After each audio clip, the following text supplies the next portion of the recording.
Good morning class. आज हम पढ़ेंगे आपकी आरोह पुस्तक में पद्य भाग में पाठ कवितावली। तुलसीदास जी इसके रचयिता हैं। तुलसीदास जी द्वारा कृत रामचरितमानस, वैराग्य संदीपनी, रामलला नहचू आदि प्रमुख रचनाओं में हमने उनकी दोहे, पद, छंद पढ़े हैं। उनका जीवन काल राम जी की भक्ति में समर्पित रहा और साथ ही अपने पदों के माध्यम से उन्होंने हमें कई स्थितियों के लिए जागरूक किया कि अभी देखिए आपका ये जो कवितावली है, कवितावली के उत्तरकांड से आपका ये जो पहला पद है, ये जो प्रथम पद का अध्ययन हम करने जा रहे हैं, इसमें तुलसीदास जी ने जो मुगलकालीन व्यवस्था थी, यानी तत्कालीन स्थितियों में समाज किस प्रकार जीवन यापन कर रहा था, अपना पेट पालने के लिए, भरण पोषण करने के लिए, आजीविका चलाने के लिए लोग किस प्रकार के कार्य करते हैं और किस प्रकार श्री राम इन परिस्थितियों में सहायक होते हैं, ये सब उन्होंने हमें बताया है। तुलसीदास जी का जन्म 1532 में हुआ। ये पहले अपनी पत्नी के मोह में रहते थे, लेकिन एक बार उनकी पत्नी ने इनको धिक्कारा कि जितना प्रेम आप मुझसे करते हो, इसका किंचित मात्र भी यदि श्री राम से किया होता तो आपका जीवन सार्थक हो जाता। स्त्री द्वारा बोले गए कटु वचनों से इनका हृदय आहत हो गया और इन्होंने अपना जीवन श्री राम को समर्पित कर दिया। तो ये जो प्रथम पद है, इसकी पंक्तियां पढ़ना प्रारंभ करते हैं। इसकी भाषा अवधी है, तत्सम उद्भव शब्दों का प्रयोग है और आपको इसका भाव सौंदर्य समझते हुए चलना है, शब्दार्थ देखने हैं। किस भी किसान कुल बने भिखारी भाट, चाकर चपल नट चोर चार चेट की, पेट को पढ़त गुण बढ़त चढ़त गिरी, अटत गहन गन अहन अखेट की, ऊंचे नीचे करम धर्म अधर्म करी, पेट ही को पचत बेचत बेटा बेट की, तुलसी बुझाई एक राम घन श्याम हिते, आगी बढ़ वागीते बड़ी है आगी पेट की।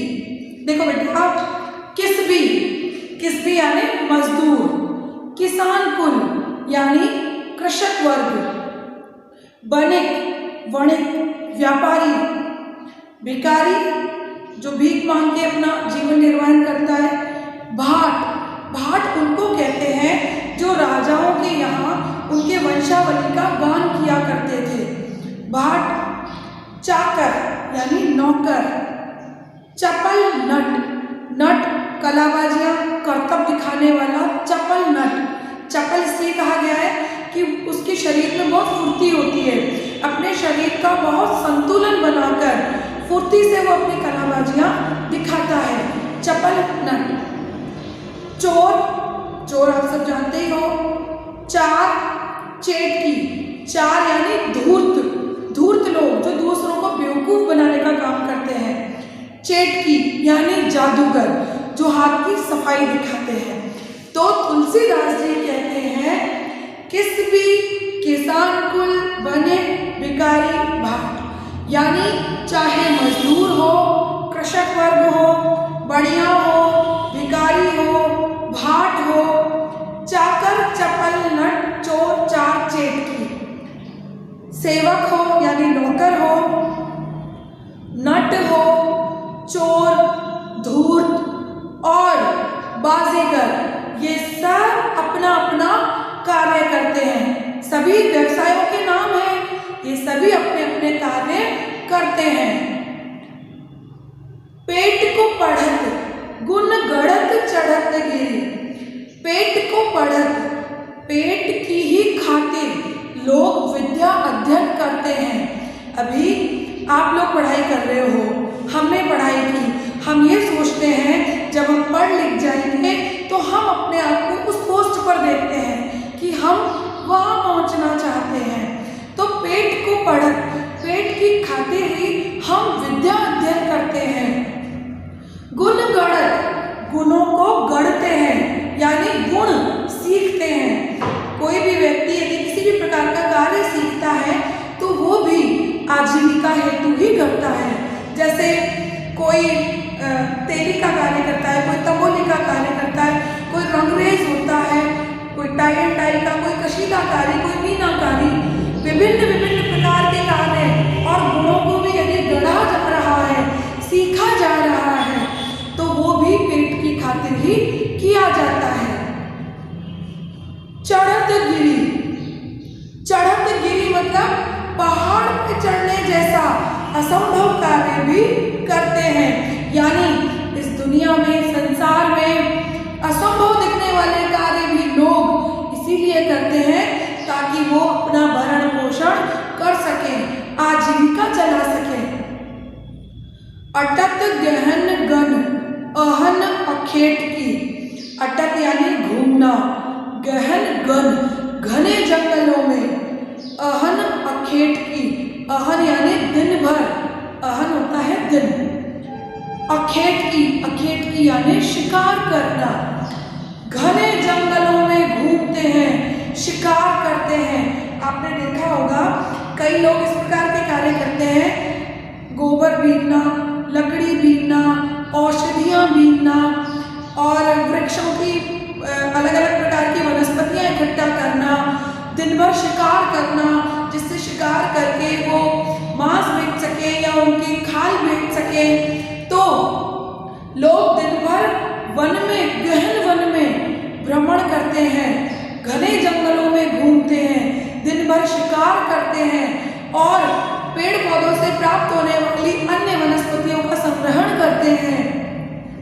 ऊंचे नीचे कर्म, धर्म अधर्म करी, ऊंचे नीचे कर्म, कर्म यानी कार्य।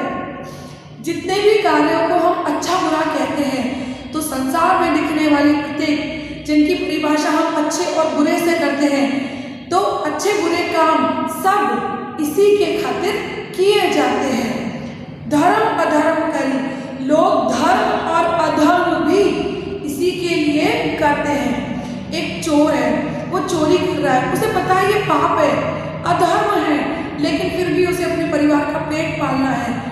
लोग एक दूसरे की हत्या कर देते हैं, चोरी, डकैती, हिंसा, सारे पाप और पुण्य के कार्य सब आजीविका चलाने हेतु किए जा रहे हैं। पेट ही को पचत, बेचत बेटा बेट की, पचत यानी खातिर। पेट की खातिर तो लोग अपने पुत्र पुत्रियों तक को बेच देते हैं। बेटा, आप इस समाज में रहते हैं, आप इससे अनभिज्ञ नहीं होंगे। आए दिन हम समाचारों में पढ़ते हैं, न्यूज़ में देखते हैं कि किस प्रकार आर्थिक तंगी से तंग आकर लोगों ने कदम उठा लिए। तो तुलसीदास जी अपने पद में उस सत्यता को उजागर कर रहे हैं कि पेट की खातिर तो लोग अपने पुत्र पुत्रियों तक को बेच देते हैं। तुलसी बुझाई एक राम घनश्याम हिते, तुलसीदास जी कहते हैं कि बुझाई एक राम घनश्याम हिते, आगी बढ़ वागिते बढ़ी है आगी पेट की। नीचे वाली पंक्तियों से हम इसका अर्थ लेना प्रारंभ करेंगे। आगी, 3 प्रकार की अग्नियां बताई गई है, दावाग्नि, जठराग्नि और बड़वाग्नि। जठराग्नि पेट में लगने वाली आग, यानी यह भी पेट में जो हमें भूख लगती है वो भी एक प्रकार की अग्नि ही है। तो जठराग्नि, दावाग्नि जंगल में लगने वाली आग और बड़वाग्नि यानी समुद्र में लगने वाली आग। तो तुलसीदास जी कहते हैं आगी बढ़ वागीते बड़ी है आगी पेट की, कि बड़वाग्नि से भी बड़ी अग्नि है, समुद्र में लगने वाली आग से भी बड़ी अग्नि है जठराग्नि, यानी पेट में लगने वाली आग समुद्र में लगने वाली आग से भी बड़ी है। इन्होंने यहाँ बड़वाग्नि का उदाहरण क्यों लिया? हमारी ये जो पृथ्वी है इसमें 30% लगभग में हम बात कर रहे हैं, या चलिए फैक्ट्स में चलते हैं। 29% लैंड पार्ट है और 71% जल भाग है। तो अधिकतर भाग जो कि महासागरों से घिरा हुआ है। तो समुद्र में लगने वाली आग के बारे में आपने सुना होगा, जिसे नियंत्रण कर पाना बहुत कठिन होता है, उससे भी बड़ी है जठराग्नि। लेकिन प्रभु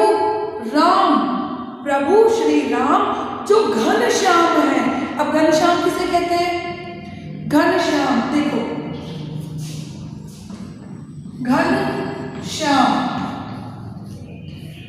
घनश्याम यानी काले बादल।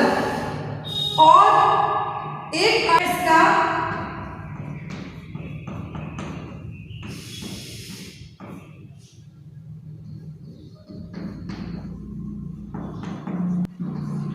एक अर्थ है इसका काले बादल और एक अर्थ है इसका श्री कृष्ण। यानी जब कहीं अग्नि लग जाती है तो हम वर्षा से प्रार्थना करते हैं या जल के माध्यम से उसे बुझाने की कोशिश करते हैं। तो यहाँ तुलसीदास जी ने इस पंक्ति में कहा है कि राम घनश्याम है, यानी वो श्री कृष्ण रूप भी है, उन्हीं का एक रूप है। यहाँ पर आपको काले बादलों से अर्थ लेना है।